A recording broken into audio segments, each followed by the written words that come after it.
Dahil mo nga kay Susan, si Malaya ka ako, ang tagal namin hindi nagkikita. Oo. Kahit magkasama tayo dito sa Manila, Hindi tayo wala tayong time na magkwento dahil nga kayo di laging dito sa Bangladesh. Oo, kaya nga eh. Ganun nga rin mo kayo. Sabi ko nga eh, gusto mo talaga makauwi sa Pilipinas. Sabi ko, Ako rin nga ako, naputiliyahan ko. Yung pag-uwi namin dito para nga kaya umano sila. eh kasi magsisitizen na ako sa March. Lapit na. So, siguro, sabi ko, pag nakuha ko ng citizenship ko, babakasyon na ako rito. Pahinga na kayo, mother. Sinasabi ko nga po kay nanay, hindi na po niya obligasyon yung mga anak niya doon kasi gusto, i-enjoy na po niya yung ano niya, yung buhay niya. Ganun na ako ngayon. Opo, graduate na po kayo sa pag-aalaga. Oo, hindi nanay, wag niyo na kami Wala intindihin. lang natin yun, yung mga paglalaro ng Oo. ng doon kasi yung mga lalaki din naman hindi pa masyadong matagal dapat wala na silang trabaho, hindi na kanila anong panyo yun o na lalaki. Kami mga babae At least kasi ho yung laro yun, na-exercise daw yung ano natin. Ay, kamusta? Si Ate Bel nasa taas.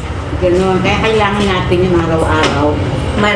Nakakatulong sa natin sa utak. Nandun sa kwarto. Kasi dito, Yan, sa may pinto niya sa kaliwa.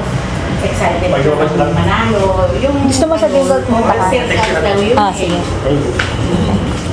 Nag-alaga nga ako ng matanda sa New Jersey. Ano na siya, si Nanay Isabel, 90 plus na siya. Sabi nung anak niya, sabi niya araw-araw magpares-pares kayo. Yung barahang pares-pares. Ganun ka, Para may exercise mo si Nanay yung niya. Ganun niya, yung utak niya. Yung nga rin mo ang laro doon, yung mga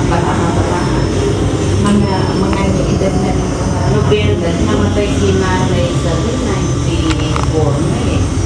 Yung alaga ko. Tatawa nga ako doon eh. Ano po na, sabi ko, iiwanan na kita. Sabi ko, pupunta na ako ng Washington DC kasi po si Susan, nag-iisa siya doon.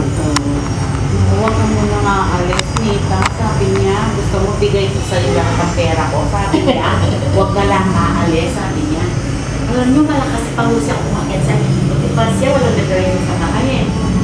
Kinuha niya yung pera niya, dami, nasa box. Ano ko, mahal, huwag ka niya, sabi ko. Tapos, sige, sa'yo na lang niya. Kasi marami siyang anak na professional pagdating. Binibigay siya ng pera, pampahaba daw ng buhay. Sabi ng mga anak niya. Tapos nung dumating, pilit niya iniwan sa akin. Sa'yo lahat yan, wag mong iiwan, sabi niya. Tapos nung dumating yung anak niya galing sa trabaho, sabi ko, yung pera na nanay, anibigay niya sa akin, sabi ko, itabi mo, baka mamaya, yung kapalit ko, yung kasi aalis na lang ako. Oo. Baka pag-impilis lang, sabi ko. Sabi niya, salamat po. Buti binigay niya sa'yo. Sabi niya, hinahanap daw nila yun, yung pera niya, hindi nila makita. Tinabi pala ng nanay. Oo, okay, kung di ba ang pag-aalaga. Yun nga eh. Pero marami eh. Yan talagang hindi sila cheki or what.